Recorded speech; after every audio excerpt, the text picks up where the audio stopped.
अस्तु वयं प्रार्थनाश्लोकैः आरभामहे। ॐ वक्रतुण्डमहाकाय सूर्यकोटिसमप्रभ निर्विघ्नं कुरु मे देव सर्वकार्येषु सर्वदा। सरस्वती नमस्तुभ्यं वरदे कामरूपिणि विद्यारम्भं करिष्यामि सिद्धिर्भवतु मे सदा। गुरुर्ब्रह्मा गुरुर्विष्णुः गुरुर्देवो महेश्वरः गुरुः साक्षात् परं ब्रह्म तस्मै श्रीगुरवे नमः। अस्तु, अस्मिन् वर्गे सर्वेषां कृते स्वागतम्। अद्य वयं सति सप्तम्याः पठनम् अनुवर्तयामहे, परन्तु तस्मात् पूर्वं किञ्चित् पुनरवलोकनं कृत्वा अग्रे गच्छामः। अद्य वयं बहून् नूतनान् विषयान् पठिष्यामः, अतः किञ्चित् सावधानं शृण्वन्तु इति प्रार्थये। अस्तु, अहं स्क्रीन् शेर् करोमि, एकनिमिषम्। अस्तु, सर्वे द्रष्टुं शक्नुवन्ति इति मन्ये। अत्र अस्तु, प्रारम्भात् वयं किञ्चित् अवलोकनं कुर्मः। सति सप्तमी नाम किं, तस्य प्रयोगः कथं करणीयः इति। अत्र अहम् उक्तवान् इदानीं वाक्यद्वयमस्ति। रामः वनं गतः, दशरथः दिवङ्गतः। Rama went to the forest, Dasharatha died. On Rama going to the forest, Dasharatha died. Iti evam vaktum icchamश्चेत् Rame vanangate Dasharatha divangatah. अत्र यत् ये शब्दाः प्रथमा विभक्त्यां सन्ति तेषां सप्तमी आवश्यकी। अत्र रामे वनं गते, ऑन रामा गोइंग टू द फॉरेस्ट, रामे गते, रामे गते, रामे कुत्र गते, वनं गते, दशरथः दिवङ्गतः। On the teacher asking the question, the student answered. अत्र अध्यापकः प्रश्नं पृष्टवान्, छात्रः उत्तरं दत्तवान्। अध्यापके प्रश्नं पृष्टवती, छात्रः उत्तरं दत्तवान्। अत्र पश्यन्तु, अत्र क्त प्रत्ययस्य प्रयोगः अस्ति, परन्तु अत्र तु क्तवतु प्रत्ययस्य प्रयोगः अस्ति। एवं स्थूलतया सामान्यतया कृदन्तानाम् उपयोगः भवति चेत् सति सप्तम्याः प्रयोगः कर्तुं शक्यः अथवा कर्तुं शक्यम्। अत्र पृष्टवान् इत्यस्य सप्तमी विभक्तिः पृष्टवती इति एतत् वयं जानीमः। अतः अत्र उक्तवान् तवतु शत्रु शानच् वस्तुतः तव्यत् अनियत्। अपि च इतोपि प्रत्ययाः सन्ति येषां प्रयोगे सति सप्तम्याः प्रयोगः भवितुम् अर्हति इति। अत्र किं यत् यत् यत् क्यच् इति बहवः प्रत्ययाः सन्ति यैः वयं सति सप्तम्याः प्रयोगं कर्तुं शक्नुमः। परन्तु एतत् सर्वम् इदानीं चिन्ता मास्तु। अस्माकं स्तरे अत्र प्रत्ययचतुष्टयमेव मुख्यं। क्त तवतु शत्रु शानच् इत्येव। अत्रापि अर्थभेदः अस्ति। कः अर्थभेदः इति अद्य वयं पश्यामः। अस्तु, अत्र क्रियाद्वयम् अस्ति इति वयं दृष्टवन्तः। क्रियाद्वयम् अस्ति। इदानीं रामः वनं गतः, दशरथः म्रियते। अत्र मरणम् अथवा दिवङ्गमनम् इति एका क्रिया, अपरा क्रिया अस्ति गमनं, रामस्य वनगमनम् इति द्वितीया क्रिया अस्ति। अत्र सतिसप्तम्याः प्रयोगः यत्र भवति सा क्रिया तु ज्ञापकक्रिया इति ज्ञायते। ज्ञापकक्रिया इति ज्ञायते।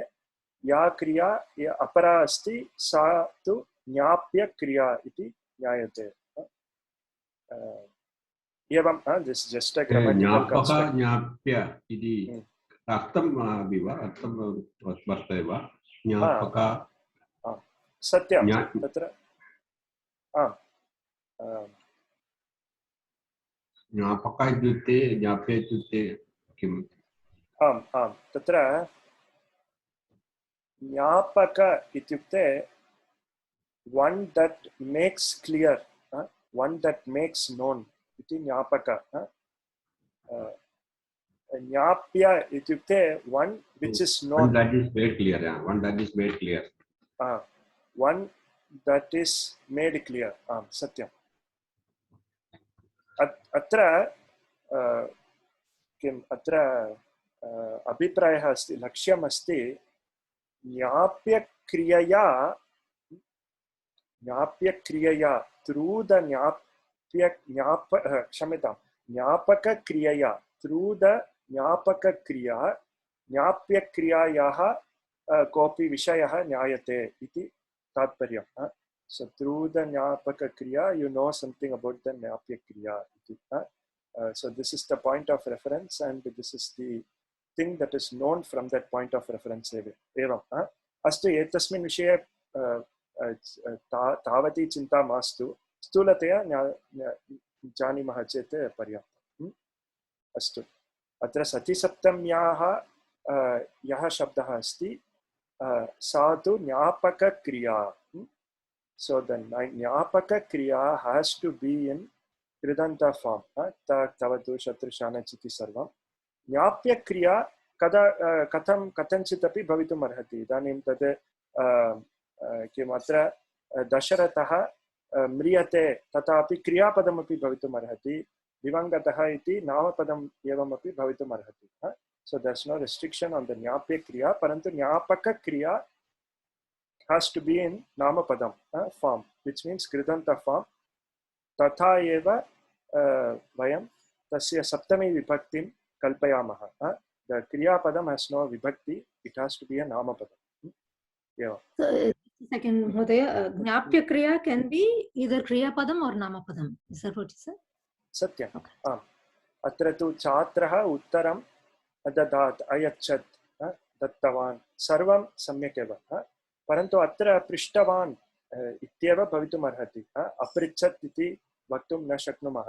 यदि वयम् अपृच्छत् इति वक्तुं शक्नुमः इति वदामः तस्य सप्तमी विभक्तिः इति किमपि नास्ति. There is no vibhakti for kriyapadam, so we cannot convert it to sati saptami form.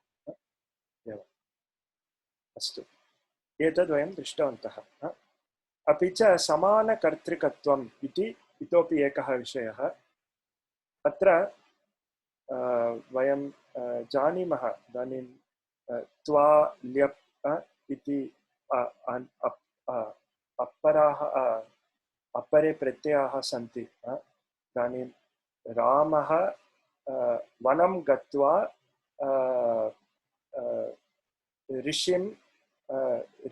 ऋषेः आश्रमं प्राप्तवान् इति किमपि भवतु. तत्र रामः वनं गच्छति, तदनन्तरं रामः एव ऋषेः आश्रमं प्राप्नोति. रामः एव कार्यद्वयमपि करोति. तस्मिन् समये वयं त्वा अथवा ल्यप् उपयुज्य एव वाक्यं वक्तुं शक्नुमः. रामः गत्वा, रामः एवं सङ्गत्य, आगत्य किमपि तथा वयं वक्तुं शक्नुमः. परन्तु समानकर्तृकत्वं नास्ति चेत्, यत्र कर्ताद्वयम् अस्ति, इदानीं क्रियाद्वयम् अस्ति, अत्र तु अध्यापकः प्रश्नं पृच्छति, छात्रः उत्तरं ददाति. एतस्मिन् सन्दर्भे कर्ताद्वयम् अस्ति. अतः समानकर्तृकत्वं नास्ति अस्मिन् सन्दर्भे. एवं चेत् सति सप्तम्याः प्रयोगः एव करणीयः. अतः यदि वयं वाक्यद्वयस्य योजनं कर्तुम् इच्छामः, सति सप्तम्याः एव प्रयोगं कुर्मः. अध्यापके प्रश्नं पृष्टवती, छात्रः उत्तरम् अयच्छत्, तथा किमपि. अस्तु एतद् वयं दृष्टवन्तः. अपि च बहु मुख्यः अंशः इति अहम् उक्तवान् एकः अस्ति, सति सप्तम्याः प्रयोगः कर्मणि अथवा कर्तरि प्रयोगे सन्दर्भद्वये अपि भवितुम् अर्हति। अत्र पश्यन्तु, on the teacher asking the question, the student answered. अत्र on the teacher asking the question इति अत्र कर्तरि प्रयोगः। परन्तु अत्र on the question being asked, the student answered. अत्र कर्मणि प्रयोगः on the question being asked. The question was asked, the student answered. सन्दर्भद्वये अपि सतिसप्तम्याः प्रयोगः भवति। कथम् इत्युक्ते द्वितीये वाक्ये अथवा अत्र प्रश्ने पृष्टे छात्रः उत्तरं दत्तवान्। प्रश्नः पृष्टः, the question was asked. अत्र शिक्षकेन इति त्यजामः, अत्र शिक्षकः तु नास्ति। On the question being asked by the teacher, by another student, by किमपि केनापि भवितुम् अर्हति, परन्तु अत्र प्रश्नः पृष्टः सः एव मुख्यः अंशः। प्रश्नः पृष्टः इस् इन् कर्मणि। अत्र पृष्टः नाम प्रश्नः इत्यस्य विशेषणं। प्रश्नः तु अत्र कर्मपदम्, इट् इस् द कर्मपदम्। अतः किं कर्मार्थे विशेषणम् अस्ति।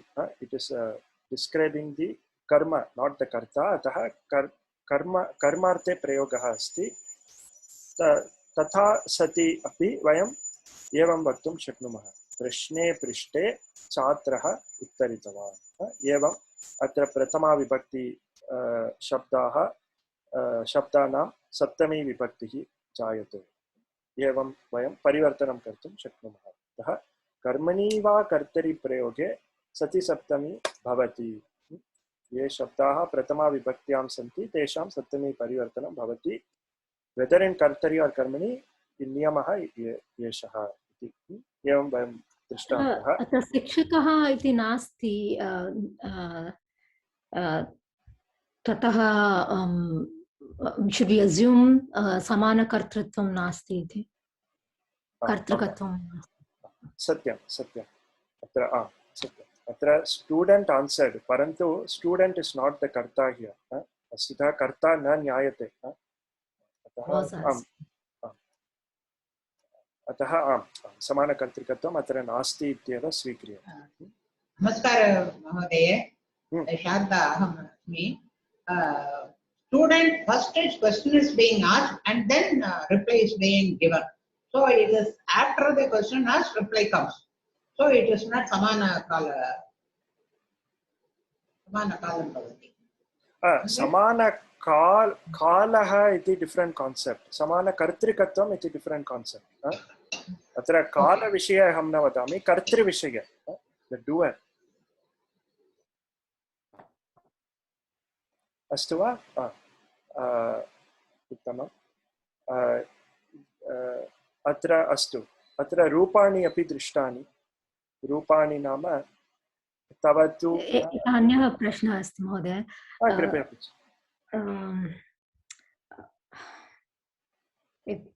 sorry, can you go up a little bit? समानकर्तृकत्वं नास्ति अत्र, ततः एव सति सप्तमी प्रयोगः करणीयः वा? ओके, समानकर्तृकत्वम् अस्ति चेत् न करणीयः। अस्तु, अत्र मतभेदाः सन्ति। केचन वदन्ति समानकर्तृकत्वम् अस्ति चेत् त्वा ल्यप् तथा एव तेषां प्रयोगः करणीयः, समानकर्तृकत्वं नास्ति चेदेव सति सप्तमी इति केचन वदन्ति। अन्ये जनाः वदन्ति अस्तु समानकर्तृकत्वे अपि सति सप्तम्याः प्रयोगः भवितुम् अर्हति इति ते वदन्ति। अतः एवम् अत्र रामः वनं गच्छति, आश्रमं प्राप्नोति। रामे वनं गते रामः आश्रमं प्राप्नोति। तथापि वक्तुं शक्नुमः, परन्तु प्रायः तथा न दृश्यते, तावत् न दृश्यते। It is more easier and naturally said, idiomatically said with volume. धन्यवादः। अस्तु, अत्र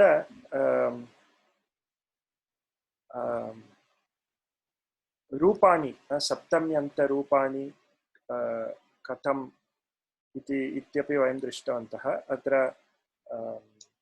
तवतु इत्यस्य रूपाणि पठितवान्, पठितवती, पठितवत् इति प्रथमाविभक्तिरूपाणि सन्ति। तेषां तु सप्तमी विभक्तिरूपाणि अत्र पठितवती, पठितवत्यां, पठितवती पुनः एवम्।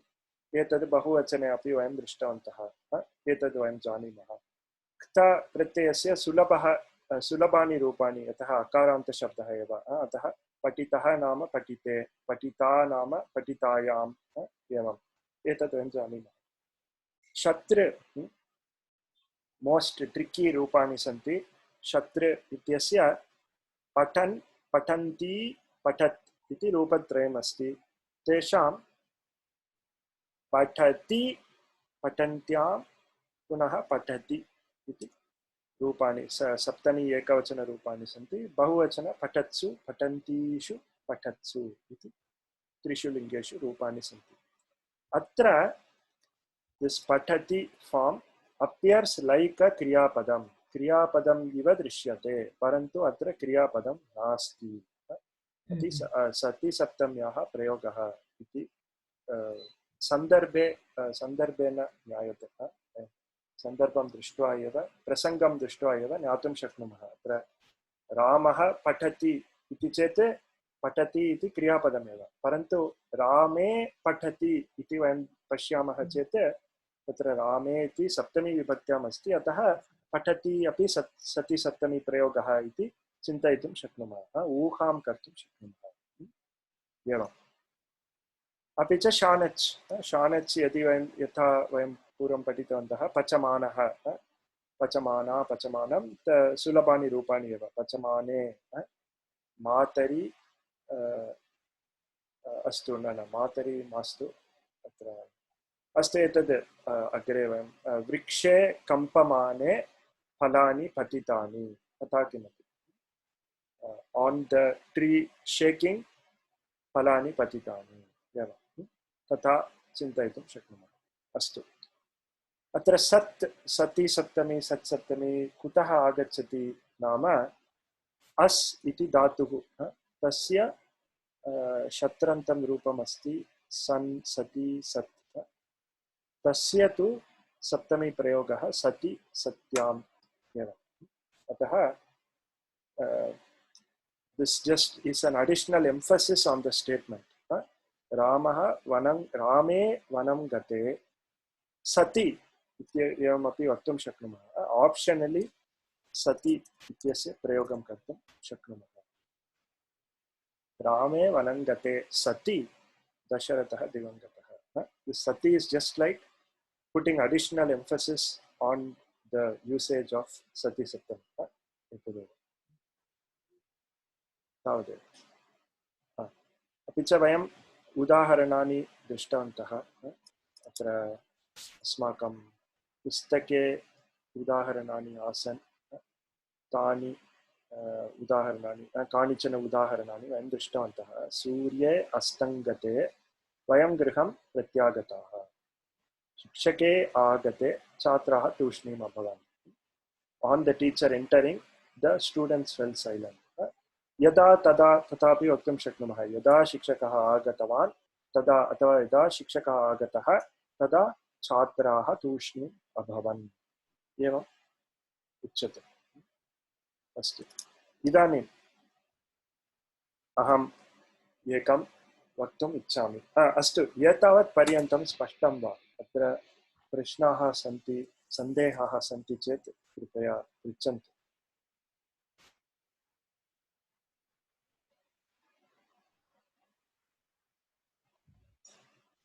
अत्र पश्यन्तु, पिता खादति, बालकः दूरदर्शनं पश्यति। तस्मिन्नेव समये पितरि खादति, बालकः दूरदर्शनं पश्यति। अत्र पश्यन्तु, खादति इति क्रियापदम्, अत्र खादति इति नामपदम्। यद्यपि रूपे समाने तथापि अत्र क्रियापदम् अत्र नामपदम् अत्र सप्तमी विभक्तेः रूपं खादन् इत्यस्य सप्तमी खादति अत्रैव भ्रमः जायेत this is where people might get confused अतः कृपया मनसि स्थापयन्तु इदानीं वयं एकम् अभ्यासं कुर्मः किञ्चित् एकम् अभ्यासं कुर्मः अत्र भज गोविन्दम् इति वयं प्रायः श्रुतवन्तः तत्र एकः श्लोकः अस्ति भज गोविन्दम् इत्यस्मिन् एकः श्लोकः तं श्लोकं पठित्वा तत्र सतिसप्तम्याः प्रयोगः कुत्र कथम् इति वयं वदामः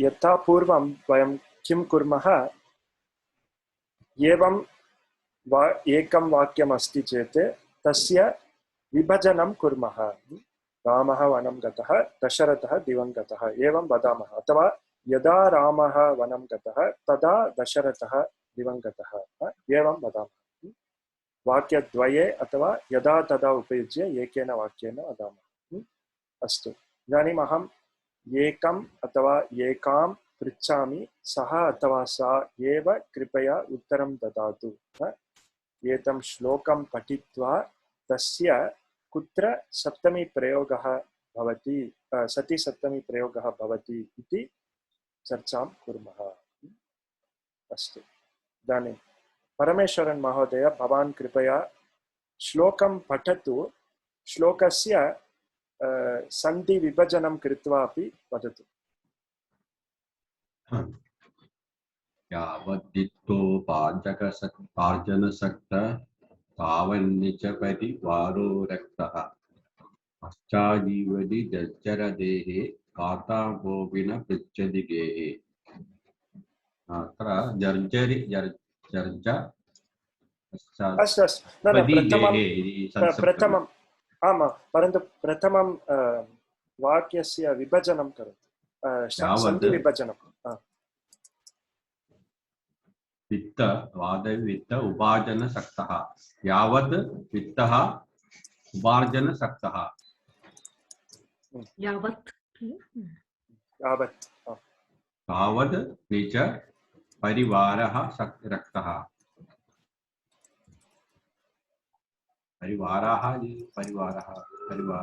परिवारः रक्तः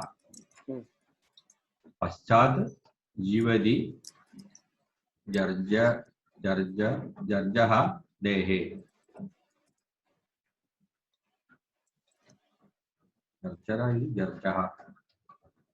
जर्जर देहे वार्तां कोऽपि न पृच्छति गेहे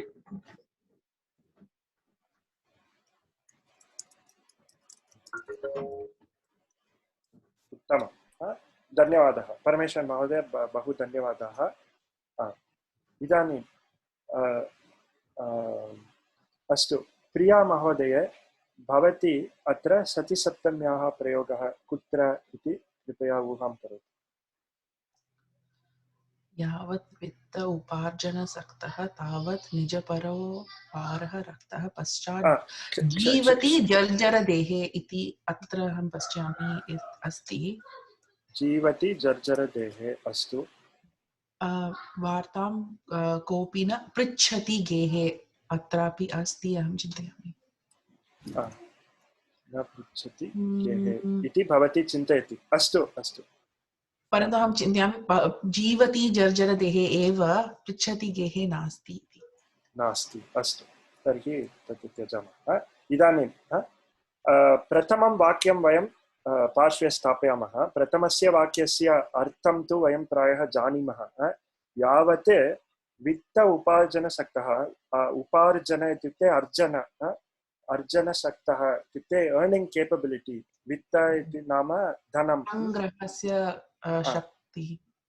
शक्तिः उत्तमम् अस्ति यावत् अस्ति तावत् निजपरिवारः रक्तः भवन्ति रक्तः नाम किम् like ते संबंध मम रक्तसम्बन्धं वर्तते वा? No, interested. Like, right? They like you. They are interested. आम् आम् अत्र रक्त रञ्ज् Attachment. उत्तमं रञ्ज् रागे Ranjit. इति धातुः Rag. Yeah. to be attracted to be passionate about, to be in love with, तथापि प्रयोगः अस्ति अत्र रक्तः इति रञ्ज् करणे अत्र enamored, impassioned, attached, affected with love तथा अत्र प्रयोगः तथा क्त प्रत्ययः एव रञ्ज् प्लस् क्त रक्तः रक्त इति रक्तः निजपरिवारः द अटैच्ड निजपरिवारः इति तत्र as long as वित्त उपार्जन शक्तिः अस्ति तावत् निजपरिवाराः रञ्जते they are attached to you इति अत्र इदानीं प्रिया महोदया एव कृपया वदतु अत्र वाक्यद्वयं पुनः अस्ति पश्चात् जीवति जर्जरदेहे इति एकः भागः इति चिन्तयतु वार्तां कोऽपि न पृच्छति गेहे इति अपरः भागः इति चिन्तयतु इदानीं सतिसप्तम्याः प्रयोगे एवं वदामः परन्तु सतिसप्तमी नास्ति चेत् कथं वाक्यद्वयं वदामः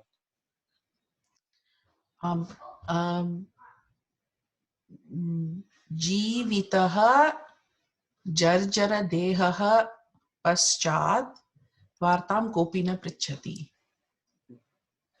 अस्तु पश्चात् इति त्यजामः पश्चात् इत्युक्ते in relation to the previous one यावत् तावत् आफ्टर्वर्ड्स् जीवति जर्जरदेहे वार्तां कोऽपि न पृच्छति गेहे इति अतः पश्चात् इति इदानीं पार्श्वे स्थापयामः जीवितः इति भवती वदति जीवतः इति वा जीवतः जीवति प्रथमा विभक्ति एतस्य किं भवति जीवत् इति अहं चिन्तयामि महोदय जीवत् इति प्रातिपदिकं तथा प्रथमा विभक्ति जीवान् इति वा जीवन् इति शत्रन्तं पठन् लिखन् तथा पठन् लिखन् तथा जीवन् जर्जरदेहः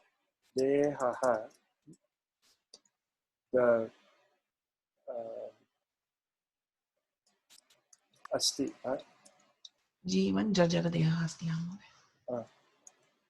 वार्तां पृच्छति एतस्य अन्वयं कारयतु कृपया कोऽपि वार्तां न पृच्छति ओ गेहे अपि सप्तमी इति चिन्तयामि जीवन न वा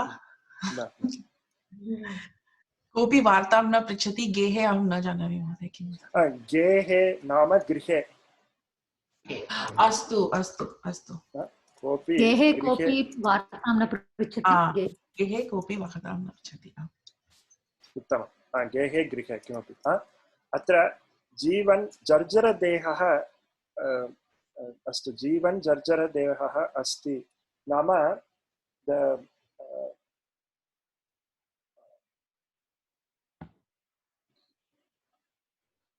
old body still lives tata अथवा the body becomes old tata artha body is living right the old body lives while the old body lives tata kimapi atra the import is as follows yada jarjara dehah जीवन अस्ति तदा गृहे कोऽपि वार्ताम् अपि न पृच्छति इति तर्हि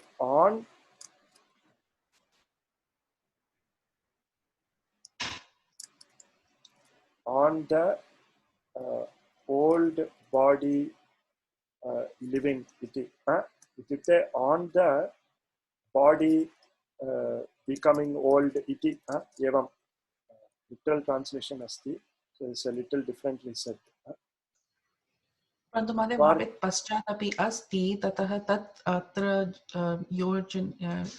योजनीयं चेत् एतत् वाक्यं सम्यक् भवति Hmm.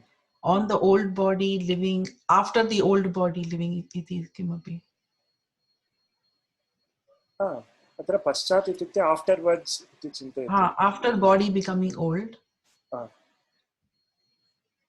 अस्तु अस्तु तथापि चिन्तयितुं शक्नुमः, चिन्ता नास्ति। अत्र अत्र किम् उच्यते, जर्जरदेहे जीवति अपि वक्तुं शक्नुमः का? जर्जरदेहे जीवति, जर्जरदेहे जीवति, सत्यं तदेव सतिसप्तमी प्रयोगः। अत्र आम्, when the body taught us due to old age अस्तु, अत्र literal translation नास्ति, परन्तु on the body becoming old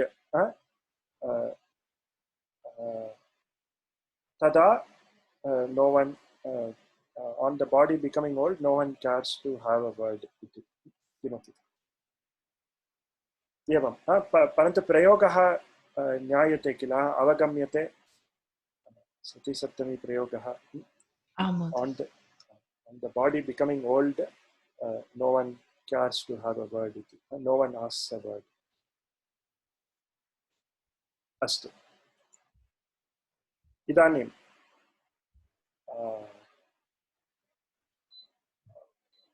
अस्माभिः पूर्वः पठितः एकः अंशः पुनः चर्च्यते। कः अंशः नाम शत्र शानच् प्रत्ययस्य विषये किञ्चित् अहं पुनरवलोकनं करोमि, यतः तद् कृत्वा एव सतिसप्तम्याः अवशिष्टः भागः अवगम्यते। To understand the leftover part of Sati Saptami, we need to understand some nuance of Shatri Shanach, which we skipped before. पूर्वं वयं न पठितवन्तः, अतः कृपया सावधानं शृण्वन्तु। कः अंशः नाम अहं वदामि, परन्तु प्रथमम् अस्माकं स्मरणार्थं सुलभानि रूपाणि प्रथमं पश्यामः। अहमिदानीम् आङ्ग्लभाषायाम् एकं वाक्यम् अथवा एकं भागं वदामि, लिखामि, तस्य संस्कृते शत्रुशानच् उपयुज्य अनुवादः कथं करणीयः इति भवन्तः वदन्तु। The boy who is reading। अस्तु, अहम् एकम् अथवा एकां पृच्छामि, सः अथवा सा एव कृपया उत्तरं ददातु। इदानीं भाग्या महोदय, भवती कृपया एतद् कथं संस्कृते वदामः इति कृपया वदतु। पठतः बालकः, boy who is reading, पठतः बालकः। बालकः नाम प्रथमाविभक्त्याम् अस्ति, तर्हि तस्य विशेषणमपि प्रथमाविभक्त्याम् एव भवेत् किल।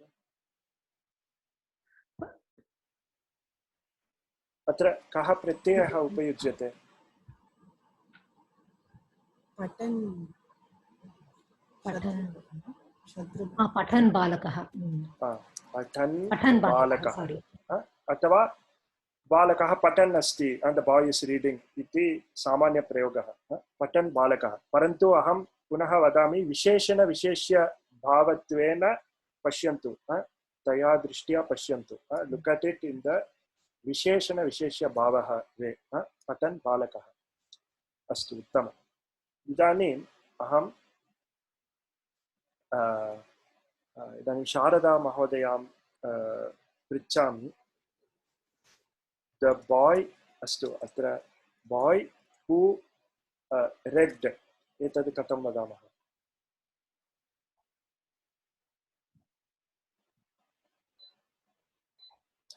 न श्रूयते किमपि?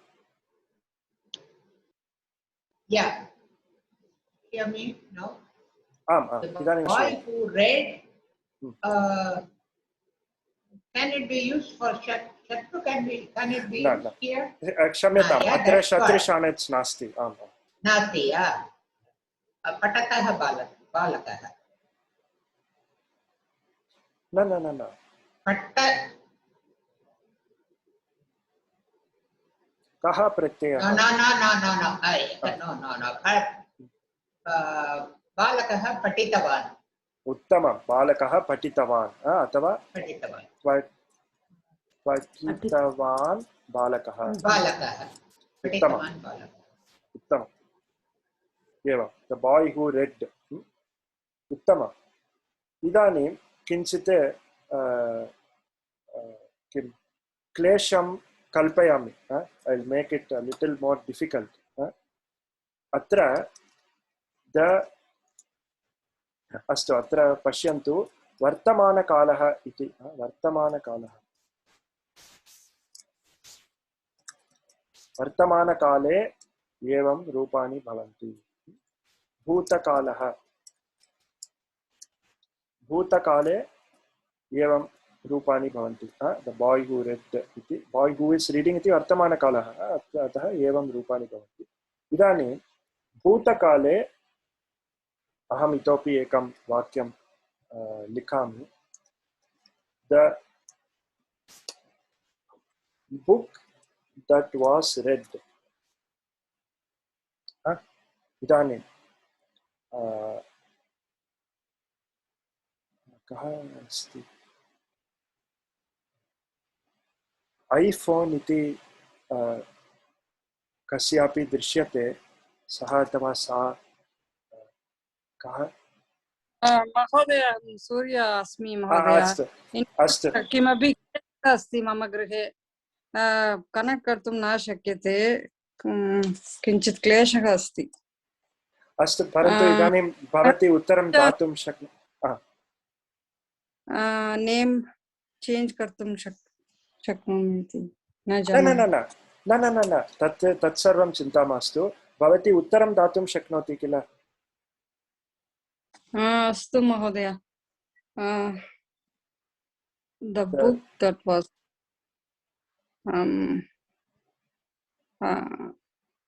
कर्मणि प्रयोगः, भूतकालः,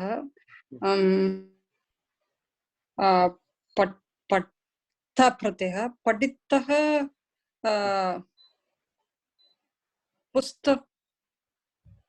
पठितं पुस्तकम्। उत्तमम्। पठितं पुस्तकम् अथवा पठितः ग्रन्थः। पठितं पुस्तकम् एव। उत्तमम् उत्तमम्, एतदेव। भवन्तः जानन्ति, क्त प्रत्ययः कर्मार्थे उपयुज्यते। It is an objective of the कर्मपदम्, अथवा कर्मपदम् इति न वदामि, it is an objective of the receiver of the action. अत्र पठितवान् बालकः इत्युक्ते it is an objective of the doer of the action. कर्तुः विशेषणम्। अत्र बालकः एव कार्यं करोति। किं कार्यं? पठनकार्यम्। अतः पठितवान् बालकः। परन्तु पुस्तकम् अस्ति, द पुस्तकम् इस् नाट् डूयिङ्ग् द पठनं, पुस्तकम् is receiving the action of पठनम्। अतः क्त प्रत्ययः कर्मार्थे उपयुज्यते। पठितं पुस्तकम् इति वयं वदामः, विशेषणविशेष्यभावे वयं वदामः। वयं पूर्वं दृष्टवन्तः, अत्र सप्तसु विभक्तिषु वाक्यानि रचयितुं शक्नुमः। पठितेन पुस्तकेन ज्ञानं प्राप्यते, पठिताय पुस्तकाय नमः, पठितात् पुस्तकात् ज्ञानं प्राप्नोमि, पठितस्य पुस्तकस्य नाम रामायणं, पठिते पुस्तके बहूनि विषयानि सन्ति। किमपि तथा सप्तसु विभक्तिषु वाक्यानि रचयितुं शक्नुमः यूसिङ्ग् दिस् विशेषणविशेष्यभावः। इदानीं कर्मणि रूपम् अत्र कथं भवति इति वयं पश्यामः। वर्तमानकाले कर्मणि रूपं कथं भवति इति वयं पश्यामः। परन्तु तस्मात् पूर्वं इतोपि एकम् उदाहरणं। द बाय् who is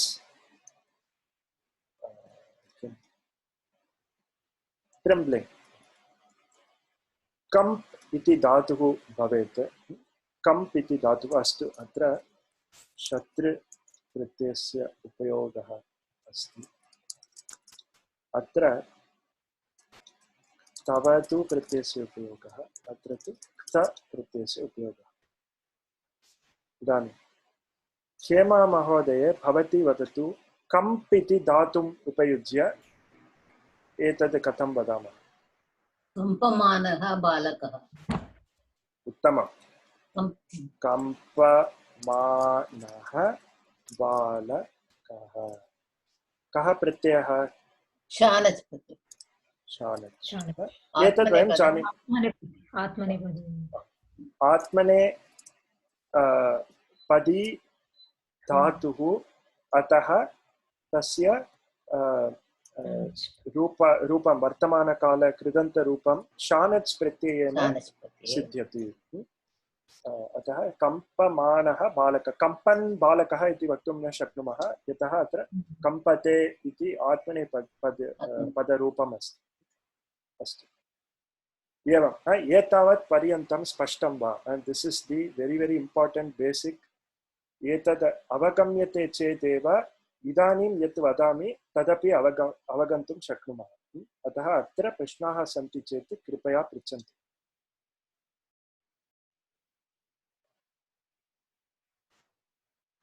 अस्तु अत्र एतद् इतोपि स्पष्टतया लिखामि तव तु कर्त्रर्थे अत्र कर्मार्थे अत्र कर्त्रर्थे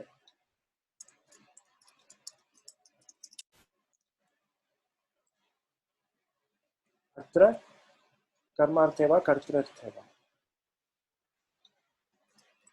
कर्तृर्थे बालकः कम्पते आम् उत्तमं बालकः कम्पते कर्तृर्थे एव शानच् अत्र पश्यन्तु कर्मार्थे अपि भूतकाले वयं वक्तुं शक्नुमः the book that was read इति इदानीं the book that is read the book that is being read इति वर्तमानकाले परन्तु कर्मार्थे कथं वदामः इति पश्यामः the book that is being read the book that is currently being read idani the boy who is currently reading ityukte patan balakah but the book that is being read katham vadamah atra eva karmani shanach iti ekam asti karmani shanach vayam janimah karmani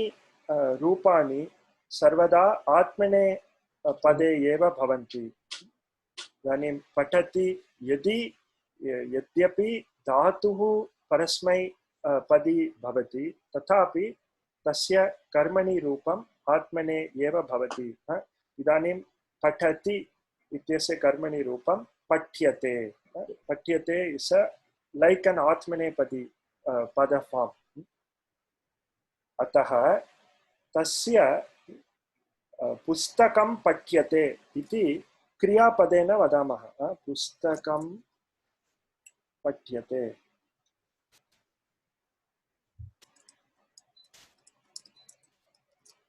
एतद् इदानीं पठ्यते इत्यस्य शानच् प्रत्ययं कल्पयामः शानच् प्रत्ययरूपं कल्पयामः अत्र पठ्यमानः पठ्यमानं किं पठ्यमानम् अतः एवं रूपं भवति पुस्तकं पठ्यमानम् अस्ति अथवा पठ्यमानं पुस्तकं विशेषणविशेष्यभावत्वेन वयं पश्यामः चेत् पठ्यमानं पुस्तकम् एतस्य नाम शानच् परन्तु कर्मार्थे कर्मणि शानच् इति वदामः कर्मणि शानच् इति उच्यते पुनः अत्र सप्तसु विभक्तिषु वाक्यानि रचयितुम् अर्हामः अत्र पठ्यमाने पुस्तके मया पठ्यमाने पुस्तके बहवः विषयाः सन्ति मया पठ्यमानस्य पुस्तकस्य नाम रामायणम् इत्युक्ते मया इदानीं पठ्यमानस्य पुस्तकस्य मम समीपे इदानीम् अहं शिक्षापुस्तकं पठामि तर्हि मया पठ्यमानस्य पुस्तकस्य नाम शिक्षा इति वयं वक्तुं शक्नुमः। इदानीम् अहं पठामि परन्तु मया पठितस्य पुस्तकस्य नाम इत्युक्ते भूतकाले अहं पूर्वमेव पठितवान् इदानीं न पठामि। मया पठितस्य पुस्तकस्य नाम शिक्षा नाम past tense book that was read by me परन्तु इदानीं book that is being read by me currently वर्तमाने पठ्यमानं पुस्तकम् इति कर्मणि शानच् इति ज्ञायते। Do not confuse shanach and karmani shanach. They are two entirely different things, even though the forms look similar. अत्र कम्पमानः इति अस्ति, अतः परन्तु अत्र पठ्यमानः इति अस्ति। इदानीम् अहम् एकं भेदं दर्शयितुम् अहं वाक्यद्वयं कल्पयामि। माता पाकं पचते इति किमपि चिन्तयन्तु। अत्र माता पाकं पचते, पचति इति इत्यपि उभयपदी अस्ति, अतः पचति अपि भवितुम् अर्हति, परन्तु इदानीम् आत्मनेपदीरूपं पदरूपं वयं पश्यामः। तस्य कृदन्तरूपं कथं भवति इदानीं वयं अहं प्रश्नं पृच्छामि। कः वदति? अनुराधा महोदय नमस्कारः, भवती कृपया वदतु पचते इति कृदन्त इत्यस्मिन् स्थाने कृदन्तरूपं स्थापयामः चेत् कथं वदामः? कृदन्तरूपं माता पाकं पच्यते वर्तमानकाल, वर्तमानकृदन्तरूपं इस् शत्रप्रत्यय or shanach only. सत्यं। So shanach will be pachama. It should be in Napunsakalinga. Pachamanam pakam. No. 1 minute. She is cooking. So pachamana mata pakam.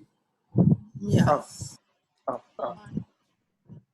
पाकं अस्तु, अत्र पचमाना इति भवति। इत्युक्ते पाकं पचमाना माता अस्ति। If you want to look at it in विशेषण विशेष्य भाव एवं वदामः, पाकं पचमाना माता अस्ति। The mother who is cooking the food is there. इत्युक्ते अथवा एवमपि वक्तुं शक्नुमः, माता पचमाना अस्ति, माता पाकं पचमाना अस्ति। Okay, this makes more sense. Mata pakam pachamana asti. This intuitively makes more sense, परन्तु in actuality it is विशेषण विशेष्य भाव। अतः पचमाना माता, अत्र पचमाना इति describing the mata, not the pakam. It is a kartrarthaka prayogaha. It is a description of the karta. एवं अतः कर्तरि शानच् अथवा शानच् प्रत्ययस्य उपयोगः। इदानीं किञ्चित् परिवर्तयामि। मात्रा पाकं पच्यते इति कर्मणि प्रयोगः भवति। मात्रा पाकं पच्यते। इदानीं वेङ्कटरामन् धन्यवादः। अस्तु, धन्यवादः अनुराधा महोदय। अस्तु, भवती एव वदतु, एतदपि भवती एव वदतु। मात्रा पाकं पच्यते एतस्य कृदन्तरूपं किं भवति? मात्रा पच्यमानं पाकं। पच्यमानं पाकम् अस्ति। पाकं पच्यमानम् अस्ति नानि अस्ति ओन्ली। अस्ति एवं वक्तुं शक्नुमः। दिस् इस् द विशेषण विशेष्य भाव वे आफ् लुकिङ्ग् अट् इट्। अथवा मात्रा पच्यमानं पाकं पच्यमानं मानम् अस्ति. अस्ति. Yeah. This is the more intuitive way of looking at it. Yeah. कथं कथञ्चित् अपि मात्रा पाकं पच्यमानम् अस्ति. महोदय अत्र पाकः नास्ति वा? पाकः वा न जानामि. पाकः एव वा? अस्तु. अहं चिन्तितवती एतत् पुल्लिङ्गपदम् अस्ति किल? पुल्लिङ्गशब्दः अस्ति वा? एकनिमिषम् अहं पश्यामि. आम् भवितुम् अर्हति. आम् यत् भवती वदति तत् सम्यक् एव इति चिन्तयामि. पश्यामि. पाकः उत्तमं. पाकः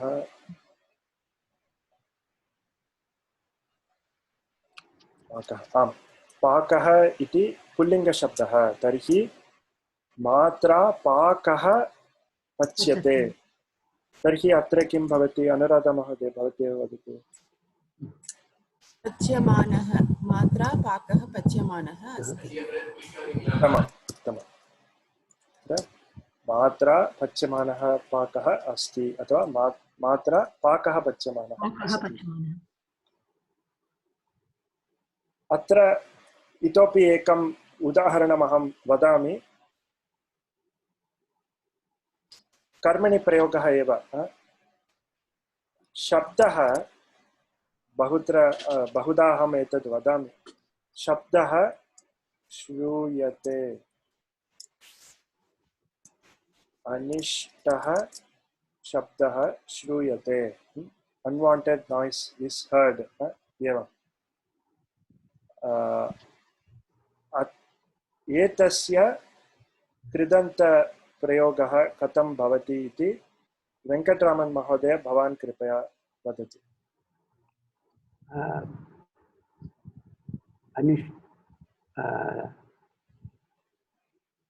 अनिष्टमानः न न न न अनिष्टः इति क्रियापदं नास्ति. अनिष्टः श्रूयमान शब्दः श्रूयमानः शब्दः. अनिष्टः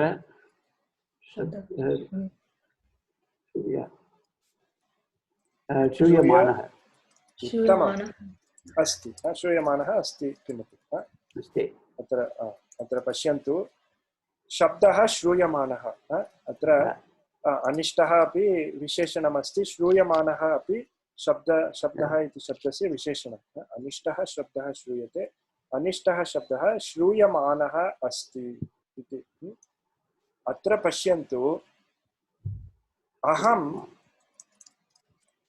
अनिष्टं शब्दं शृणोमि इति कर्तरिप्रयोगः. एतस्य कृदन्तरूपं कथं भवति इति वेङ्कटरामन् महोदय भवान् एव कृपया वदतु. मया न न कर्तरि एव प्रयोगः परन्तु कर्तरि अहम् अनिष्टं श्रूयमान शब्दं श्रूयमानं शब्दं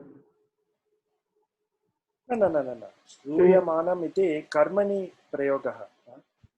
श्रूयते इत्यस्य श्रूयमानः. शृणोमि इति परस्मैपदी शब्दः धातुः एव. ओहो अहम् अनिष्टं शब्दं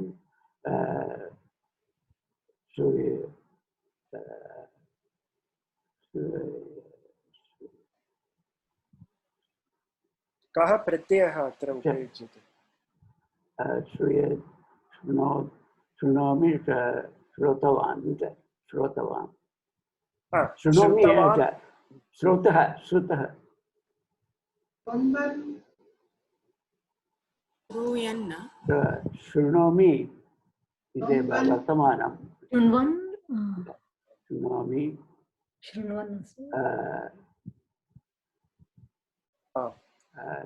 अत्र शत्रुप्रत्ययस्य उपयोगं कुर्मः. अत्र शृणोमि इति शृण्वन् अस्मि.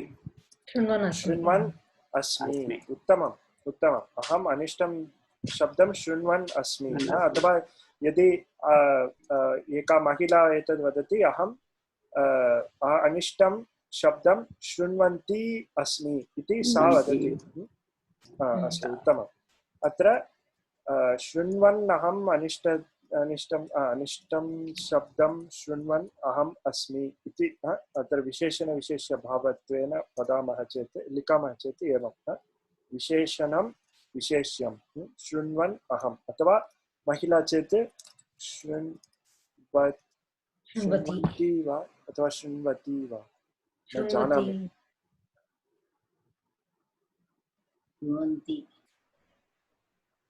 शृण्वति शृण्वति वा शृण्वति अस्तु अस्तु शृण्वति अहम् अस्मि एवम् अस्तु उत्तमम् अत्र वयं रूपाणि ज्ञातवन्तः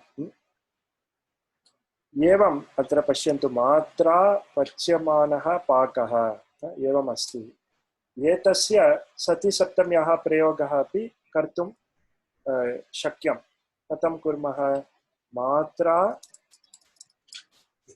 पच्य अस्तु अहं आङ्ग्लभाषां लिखामि इति अहं मन्ये पठन् पठन्ति श्रीलिङ्गपदं सत्यं परन्तु तत्र अपवादाः सन्ति एक्सेप्शन्स् किल तत्र करोति नाम कुर्वति शृणोति शृण्वति इत्येव चिन्तयामः तत्र ति इत्यस्मात् पूर्वम् अकारः नास्ति ओकारः अस्ति अतः शृण्वति इत्येव चिन्तयामः अस्तु अत्र अहम् एकम् आङ्ग्लभाषायां लिखामि while the food अथवा on अस्तु while the food is cooking the boy watches television किमपि while the food is cooking इत्युक्ते अस्तु is being cooked is being cooked while the food is being cooked the boy watches television अथवा on the food being cooked the boy watches television तथापि वक्तुं शक्नुमः एवम् अत्र कथं संस्कृते वदामः इति प्रश्नः शारदा महोदय भवती एतत् कृपया करोतु While the food is being cooked the boy watches the television पाकः पच्यमानः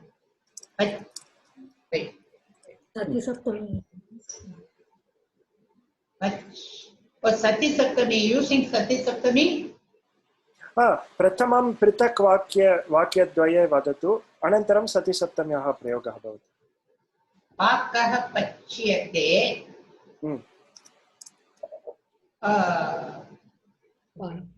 बालकः watches television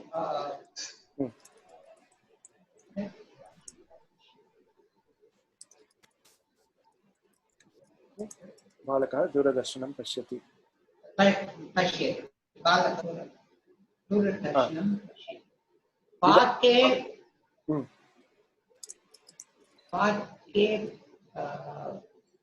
so Shati Saptami should be used.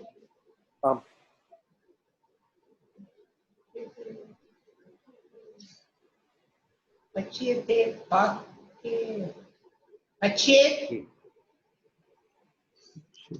pachyate or pachyate पच्यते एव पच्यते पच्यते इति क्रियापदं पक्वमानः पच्यमाने पच्यमाने पक्वमानः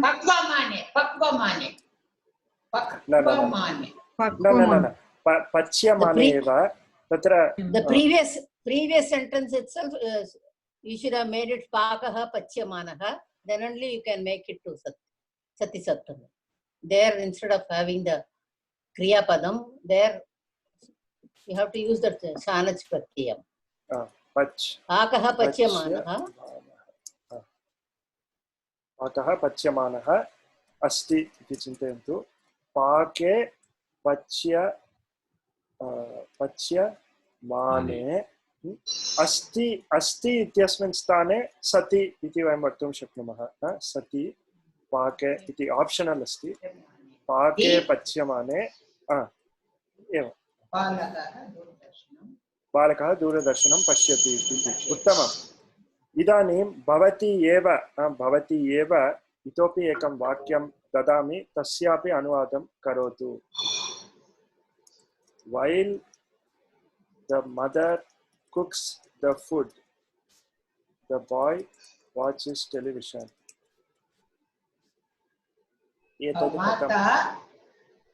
माता पचमानं पाकः पाकः पचमानम् अस्ति, पचमाना अस्ति। बालकः दूरदर्शनं पश्यति। इदानीं सति सप्तम्याः प्रयोगः। मातरि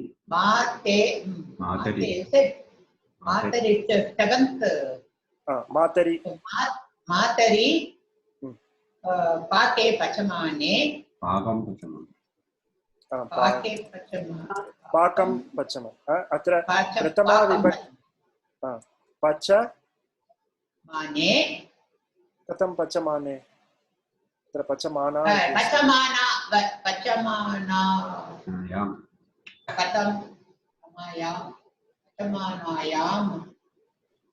पचमानायाम्। अपि च बालकः दूरदर्शनं पश्यति, परन्तु आप्शनल् अत्र किं भवति?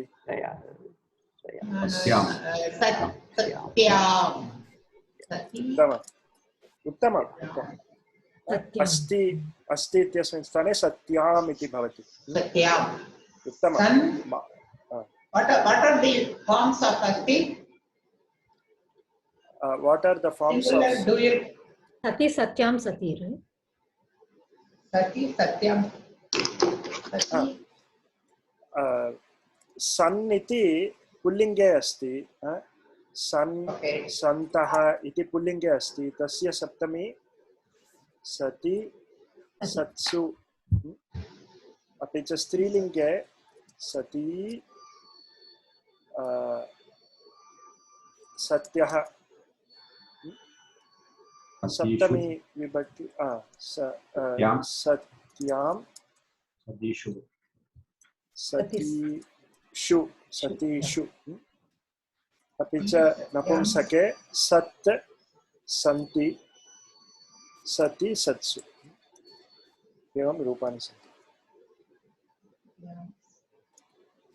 पुनः अत्र पश्यन्तु, सन्ति नाम क्रियापदं नास्ति, अत्र बहुवचने रूपमस्ति।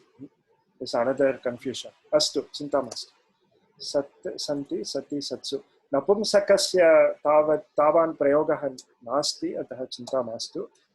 पुल्लिङ्गे स्त्रीलिङ्गे रूपाणि एव सावधानं जानन्तु। अस्तु, एतावत् पठितवन्तः। इदानीं what is that? Asti can be called as san, and bahuvachanam santah. Santi will become santah. San santah.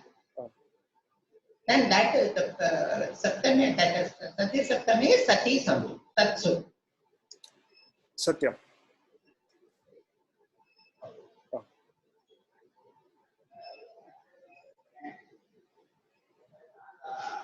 उत्तमम्। अत्र पश्यन्तु, मातरि पाकं पचमानायाम् इति।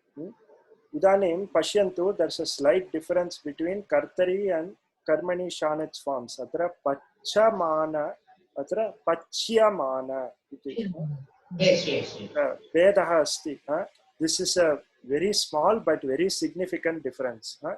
अतः कृपया सावधानम् अत्र। अवगतः वा इदानीं किञ्चित् अभ्यासं वयं कुर्मः इदानीम् अभ्यासं वयं कुर्मः भवन्तः किं वदन्तु भवन्तः अत्र शत्रु वा कर्तरि शानच् वा अथवा कर्मणि शानच् वा अत्र प्रयोगः अस्ति इति वदन्तु वाक्यानि कानिचन वाक्यानि अत्र सन्ति वयं अस्तु एतद् वयं कृतवन्तः पूर्वम् इदानीं अत्र 5-6 वाक्यानि सन्ति तानि कुर्मः अस्तु प्रथमं परमेश्वरन् महोदय भवान् कृपया आरम्भं करोतु अनुमति आगते सीता सन्तोषम् अनुभवत् अनुमति आगते अत्र युक्तप्रयोगः अस्ति हनुमान् आगतः हनुमान् आगतः सीता सन्तोषम् अनुभवत् धन्यवादः अग्रे प्रिया महोदय भवती अग्रिमं करोतु एकः सन्देहः आगतवान् नास्ति किल हनुमान् आगतवान् हनुमान् आगतवती आगते तव तु तत्प्रत्यय अस्तु उत्तमम् एकनिमिषं भाग्या महोदय वयं किं कुर्मः नाम अत्र वाक्यमस्ति वाक्ये कस्य प्रत्ययस्य उपयोगः अस्ति इति उक्त्वा वाक्यस्य विभजनमपि करोतु अत्र हनुमान् आगतः सीता सन्तोषम् अन्वभवत् विभजनमपि सतिसप्तमी विना कथं वदामः इत्यपि वदतु इदानीं हेमा महोदयायाः उत्तमः प्रश्नः अत्र हनुमान् आगतवान् इत्येव भवेत् किल इति चेत् आम् सत्यं हनुमान् आगतवान् इति तव तु प्रत्ययम् उपयुज्य वक्तुं शक्नुमः परन्तु क्त प्रत्ययस्य कर्तृर्थे अपि उपयोगः अस्ति इति वयं पठितवन्तः क्त प्रत्यय can be used as in कर्तृर्थे in certain situations गत्यर्थे अकर्मके परन्तु अत्र तु अकर्मकधातुः नास्ति गमनं नाम अकर्मकधातुः नास्ति गत्यर्थकधातुः अतः गत्यर्थे अत्र हनुमान् आगतः इत्यपि वक्तुं शक्नुमः प्रायः अहं न जानामि तावत् अहं न पठितवान् परन्तु प्रायः प्राचीनेषु ग्रन्थेषु यदा वयं पश्यामः तत्र तवतु प्रत्ययस्य उपयोगः बहु विरलः usually people don't use tavatu pratyaya even though it has been popularized by Samskrita Bharati generally it is not used very rare अतः अत्र क्त प्रत्ययः अथवा कर्मणि प्रयोगे एव ते वदन्ति एतानि वाक्यानि अस्तु उत्तमम् अग्रे प्रिया महोदयायाः क्रमः किल द्वितीयं रामलक्ष्मणयोः आगतवतोः राक्षसाः पलायितवन्तः अत्र रामलक्ष्मणयोः आगतवतोः इति सतिसप्तमे इक्तप्रत्ययस्य प्रयोगः अस्ति इक्त कर्तृर्थे वा कर्मार्थे वा कर्मार्थे अस्ति कर्मार्थे क्षम्यतां कर्तृर्थे अस्ति क्षम्यतां महोदय पृथक् कथं वदामः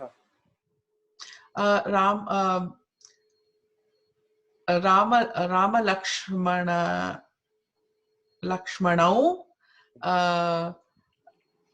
राक्षसान् न आगतवतोः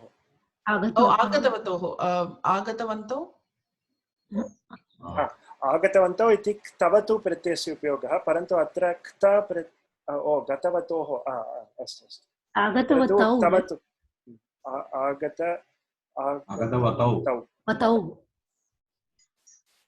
रामशब्दः एव आगतवान् आगतवतौ राइट आगतः आगतौ आगताः आगतः न अत्र न न न आगतोः इति नास्ति आगतवतौ आगतवन्तौ it should be आगतवन्तौ एव तव तु प्रत्ययस्य प्रयोगः आगतवान्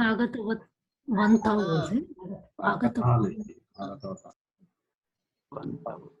सत्यम् आगतवन्तौ आगतवन्तः उत्तमम् इदानीं सूर्या महोदय भवती कर्तुं शक्नोति वा तृतीयं वाक्यम् एतत् द्वितीयवाक्यं सति सप्तमी विना वदनीयं चेत् किम् अस्ति वाक्यं?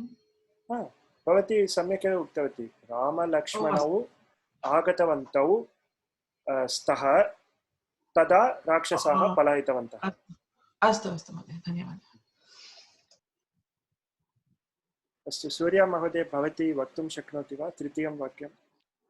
महोदय विमानेषु आगतेषु बान्धवाः धावितवन्तः प्रत्ययरूपं भूतकाल सति सप्तमी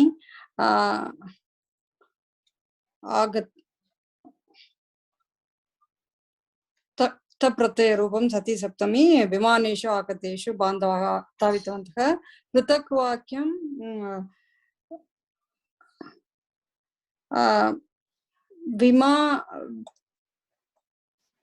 विमानं नपुंसकलिङ्गं विमानानि आगताः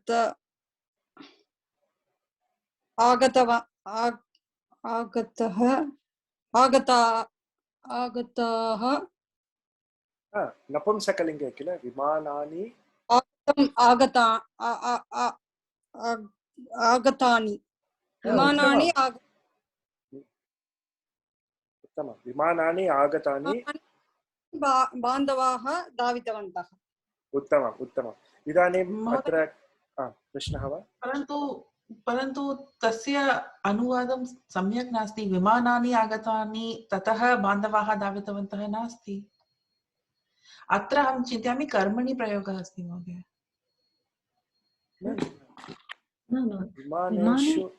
विमानम् आगत कारणं ततः बान्धवाः न धावितवन्तः। ततः अत्र कर्मणि प्रयोगः। They went to greet the people who arrived, I guess. That's why they were running. Happens in the airport. On the airplanes coming. On the arrival of the airplanes, relatives. People ran to receive them or whatever. Receive them. Oh, अस्तु। अहं चिन्तितवती येह बान्धवाः विमानेषु अस्ति ते धावितवन्तः।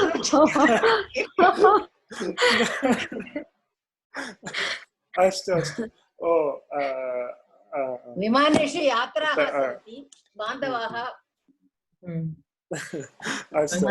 विमानतले सन्ति।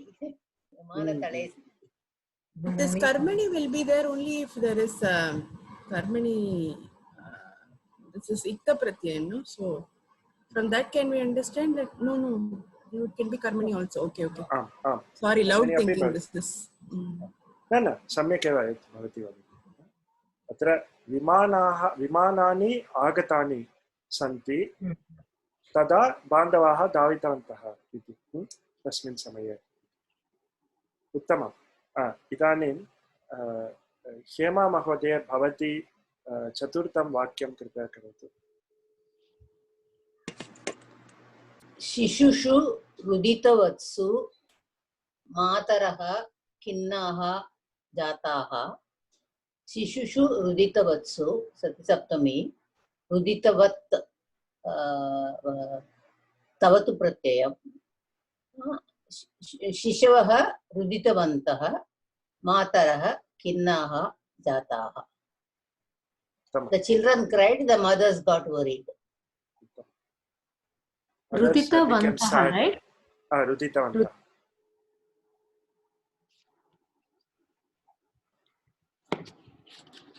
अस्तु धन्यवादः। इदानीं परमेश्वरन् महोदय भवान् पञ्चमं वाक्यं करोति वा?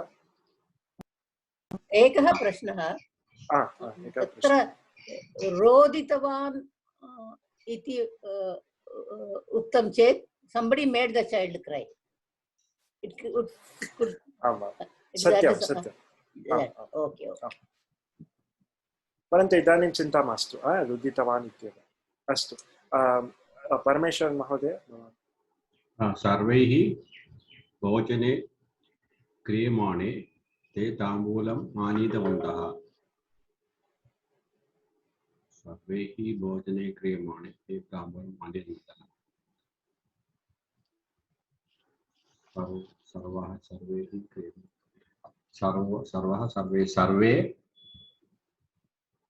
भोजनम् अत्र कर्तरि वा कर्मणि प्रयोगः वा इदं कर्मणि प्रयोगः सर्वे क्रियमाणे तर्हि कर्मणि एव वदतु पृथक् वाक्यमपि सर्वे सर्वः सर्वे भोजनं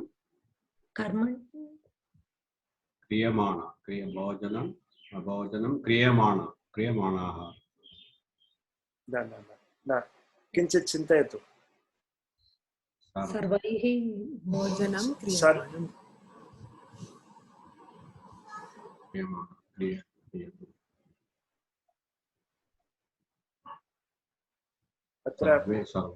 सर्वे भोजनं न भवान् कर्तरि प्रयोगे परिवर्तनं कृत्वा मा वदतु अत्र कर्मणि प्रयोगः कर्मणि प्रयोगे एव पृथक् कृत्वा वदतु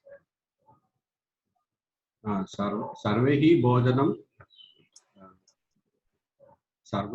कृतवन्तः न सर्वैः भोजनं किं कृतवन्तः इति नास्ति सर्वे भोजनं कृतवन्तः परन्तु सर्वैः भोजनं क्रियमाणेन कृतं भोजनं कृतं भोजनं कृतं नाम पास्ट् टेन्स् भूतकाले परन्तु अत्र वर्तमानकालः क्रियमाणम् इति तर्हि कथं वदामः भोजनं क्रियते क्रियमाणम् अथवा क्रियते द्वयमपि सम्यक् सर्वैः भोजनं क्रियमाणम् अस्ति एवं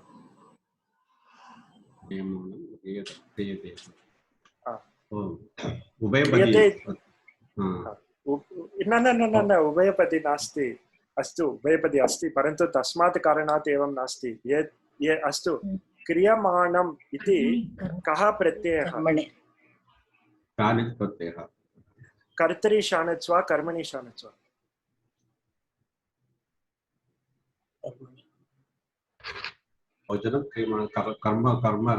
कर्मार्थे इति चिन्तयामि उत्तमम् अत्र इट् डिस्क्रैब्स् द भोजनं नाट् द सर्वे सर्वैः भोजनं क्रियमाणम् अस्ति the food is being cooked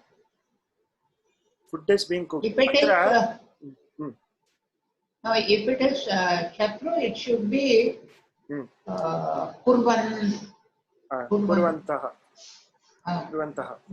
अत्र सर्वे then सर्वे भोजनं कुर्वन्ति सर्वैः भोजनं एवं कुर्वन्तः सन्ति इति कर्तरि रूपं सर्वे भोजनं कुर्वन्तः सन्ति इति कर्तरि रूपं कर्तरि शत्रु वस्तुतः अस्तु शत्रु नाम कर्तरि एव भवेत् दर्स् नो कर्मणि शत्रु अतः कर्तरि एवं शत्रु अपि च कर्तरि प्रयोगः अथवा कर्तृत्वे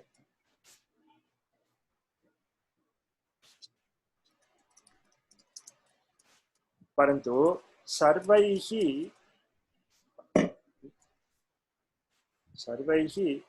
भोजनं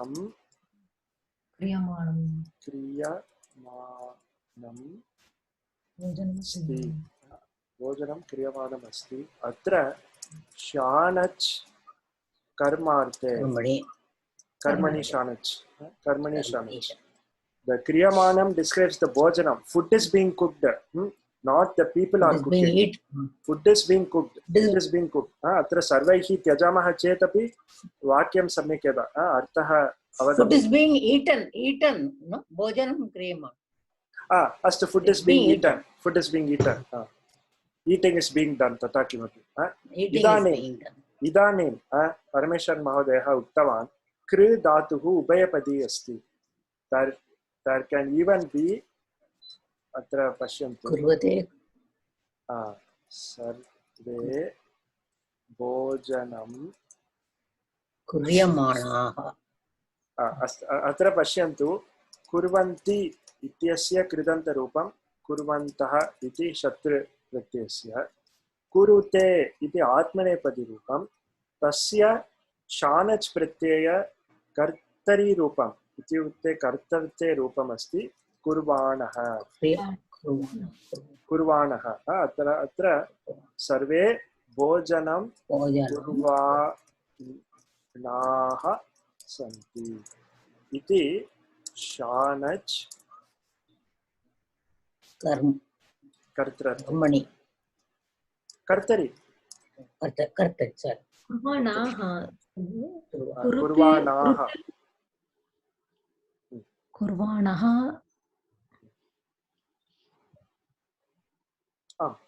कुर्वाणः इस् नाट् बहुवचनं क्रियते कथम् आगच्छति अत्र क्रियमाणं क्रियते क्रियते इति क्रियमाणं क्रियमाणः किमपि क्रियते इति कर्मणि रूपमेव क्रियमाणः क्रियते क्रियमाणः अतः सर्वैः भोजनं क्रियमाणम् अस्ति कुरुते कुर्वाणः ध्वनिः आगच्छति भवता किं महोदय ध्वनिः आगच्छति अत्र इदानीं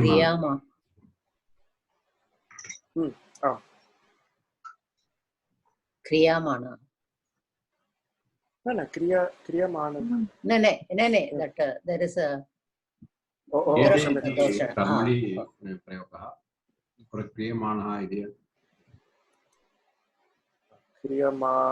अस्तु क्रियमाणः क्रियमाणः क्रियमाणम् इति शानच् कर्मणि उत्तमं कर्मणि शानच् रूपम् अत्र पश्यन्तु अस्तु कुरुते कुर्वाते कुर्वते इति कुर्वते इति बहुवचनरूपं कुरुते इति एकवचनरूपम्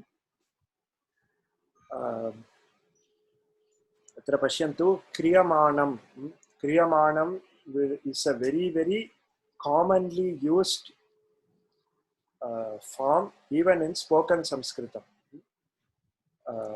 यदि भवन्तः इदानीं भवन्तः अवधानं यच्छन्तु तर्हि निश्चयेन जानन्ति you will find many instances of क्रियमाणं in normal language usage also. अत्र भोजनं क्रियमाणम् अस्ति एवं तथा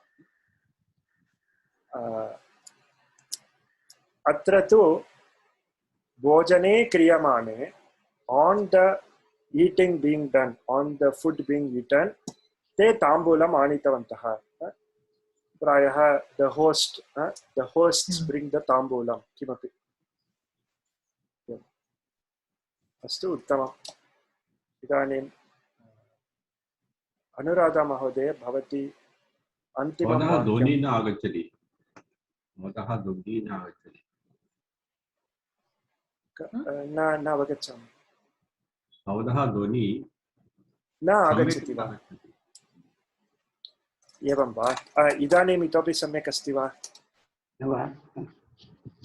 अहमस्मि सम्यक् अस्ति सम्यक् अस्ति अस्तु अस्तु one doubt भोजने क्रियमाणे आनीतवन्तः past tense isn't it आनीतवान् ते ताम्बूलम् ताम्बूलम् आनीतवन्तः अन्यजनाः अत्र while क्रियमाणः is present tense right सत्यं आनीतवन्तः not past tense no but आनीतवन्तः past tense Shanach will take the column of the kriya padam no samakalikatvam you told long back सम्यक् I was thinking whatever what is it this is not samakartrukatvam right it's not the same doer no Anuradha महोदय different आम परंतु तथापि this क्रियमाण कार्यम is being done at the same time this आनीतवन्तः कार्यम is being done इति Right. तत्र अभिप्रायः Nakaram. अर्थः while the food is being While, yes. eaten at that time tambulam they brought the tambulam iti अत्र आनीतवन्तः आनेष्यन्ति आनयन्ति यत्किमपि भवतु the kriyamana will indicate the same time as that while they are doing that thing happens iti अस्तु इदानीं अनुराधा महोदय भवती एव समापयतु तेन लेखे लिख्यमाने अतिथयः समागताः. So तेन लेखे लिख्यमाने, so that is a कर्मणि प्रयोगम. So what I should say, तेन लेखं लिख्यमानम् अस्ति. अतिथयः समागताः. लेखः लेखः, लेखः लेटर. आम् anything some note or something. So तेन लेखः लिख्यमानः अस्ति. लिख्यमानः अस्ति अतिथयः समागताः अतिथयः समागताः. उत्तमम् इदानीं वयं सर्वे अवगच्छामः इति चिन्तयामि इदानीं भवन्तः कृपया किं कुर्वन्तु गृहकार्यरूपेण इतोपि अभ्यासान् कृपया कुर्वन्तु गृहकार्यरूपेण इदानीम् अवशिष्टाः अंशाः सन्ति अभ्यासत्रयम् अस्ति एतेषां सतिसप्तमी रूपं लिखत बालिका गता बालिकायां गतायाम् एवं लिखन्तु अपि च एतदपि कुर्वन्तु तृतीयः अभ्यासः अपि क्रियत करणीयः आवरणे दत्तानां शब्दानां सतिसप्तमी रूपं लिखत सत्सप्तमी रूपं लिखत पितरि गते शिशुः रुदितवान् किमपि तथा अपि च अत्र वाक्यद्वयस्य योजनम् अथवा यदा तदा इति उपयुज्य तस्मिन् स्थाने सतिसप्तम्याः प्रयोगः कथं करणीयः इति वाक्यरचना रचना करणीया अत्र भवन्तः जानन्ति वृष्टौ आगतायां वस्त्राणि आर्द्राणि तथा किमपि भवन्तः कृपया कुर्वन्तु अपि च अत्र अन्ते तु उत्तराणि सन्ति कृत्वा कृपया पश्यन्तु सर्वं सम्यक् अस्ति वा इति प्रश्नाः सन्ति चेत् सन्देहाः सन्ति चेत् कृपया अग्रिमे वर्गे पृच्छन्तु वयं परिष्कुर्मः अस्तु वा शिक्षापुस्तकानाम् अस्ति महोदय शिक्षापुस्तके अत्र दशमे अध्याये in the 10th chapter last chapter अत्र सन्ति अभ्यासाः सन्ति अस्तु द्वितीयः अभ्यासः तृतीयः अपि च चतुर्थः अभ्यासत्रयं कृपया कुर्वन्तु Can you send this over like screenshot over Signal? अस्तु प्रेषयामि I don't have the book. अस्तु अस्तु भवती परन्तु किं परीक्षार्थं पुस्तकम् अस्ति चेत् सुलभं भवति भवती इदानीं कथञ्चित् आनाययतु somehow order it Sure. I don't know if I'll be able to write, but maybe next. But I'll definitely buy the book. अस्तु उत्तमम् अस्तु अत्र वयं समापयामः यदि प्रश्नाः सन्ति महोदय स्वल्पं सद्यः एव एतत् वर्गस्य मुद्रणम् आरोपितः कुर्वन्तु अहं पौनपुण्यमेन अवगतं शक्नोमि अस्तु अस्तु अस्तु अहम् इदानीमेव करिष्यामि अस्तु धन्यवादः अस्तु परन्तु गतकक्षायाः कक्षानां मुद्रणम् अहम् आरोपितवान् परन्तु इदानीमेव आरोपितवान् अहम् एतस्य इदानीमेव करिष्यामि। कदवर्गस्य मुद्रणं न द्रष्टुं शक्नोमि। अस्ति एव इति चिन्तयामि। तत्पूर्वं दृष्टवान्। एवं वा? एकनिमिषम् अत्र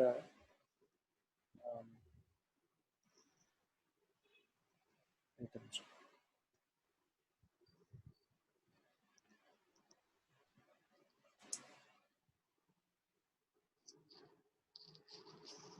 इदानीम् अस्ति गत सप्ताहस्यापि इदानीम् अस्ति। भवान् कृपया पश्यतु। अहम् एतस्य वर्गस्य अपि इदानीमेव आरोपयामि। अस्तु, धन्यवादः। तर्हि वयं समापयामः। कक्षायाः अनन्तरं प्रश्नाः सन्ति चेत् कृपया पृच्छन्तु। ॐ पूर्णमदः पूर्णमिदं पूर्णात् पूर्णमुदच्यते पूर्णस्य पूर्णमादाय पूर्णमेवावशिष्यते। ॐ शान्ति शान्ति शान्तिः। हरिः ओम श्री गुरुभ्यो नमः। हरिः ओम। अस्तु, सर्वेषां धन्यवादाः। शुभरात्रिः, शुभदिनं च। धन्यवादाः।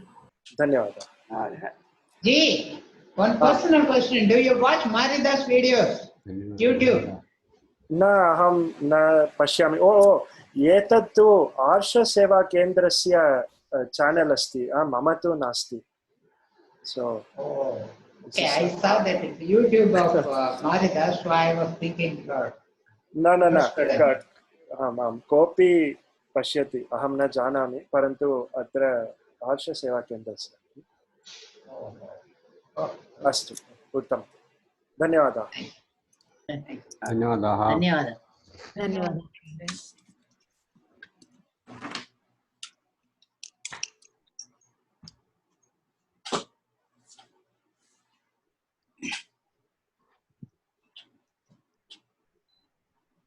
अस्तु, तर्हि मिलामः।